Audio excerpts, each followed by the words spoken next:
స్వామి నాది నరసాపురం పశ్చిమ గోదావరి జిల్లా బీసీవై పార్టీ జిల్లా అధ్యక్షుడిని. నేను కాపుకి సామాజిక వర్గానికి చెందినటువంటి వ్యక్తిని. ఇప్పటి వరకు జరిగినటువంటి ఈ 5 డిమాండ్ల గురించి మా పార్టీ అధ్యక్షులు వారు బోడే రామచంద్ర యాదవ్ గారు ప్రభుత్వం ముందు పెట్టి ఇంచుమించు 40 రోజులు దాటిన నిరాహార దీక్ష దురదృష్టకరమైనటువంటి విషయం.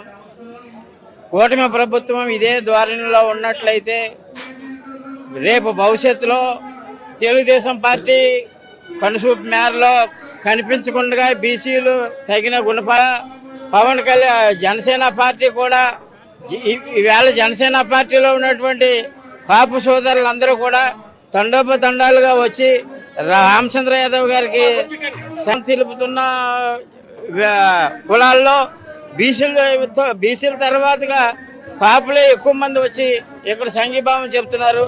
త్వరలో జనసేన పార్టీ ఖాళీ అయిపోయే పరిస్థితి ఉంది. జనసేన పార్టీ ఉండదు, ఇటు తెలుగుదేశం పార్టీ ఉండదు, అలాగే ఇంతకు ముందు ప్రభుత్వం చేసినటువంటి వైఎస్ఆర్సీపీ పార్టీ కూడా ఉండదు.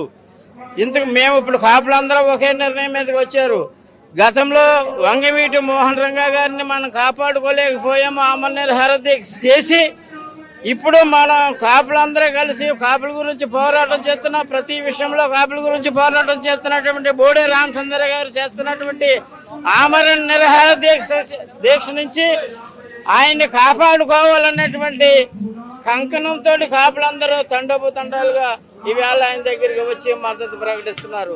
నాకు 4 మంది ఫోన్ చేస్తున్నారు, మేము కూడా యాదవ్ గారి దగ్గరికి వస్తారు. కాపులు క్యూ కడుతున్నారు ఎక్కడికి, బీసీవై పార్టీలో జాయిన్ అవ్వాలని. త్వరలో జనసేన పార్టీ క్లోజ్.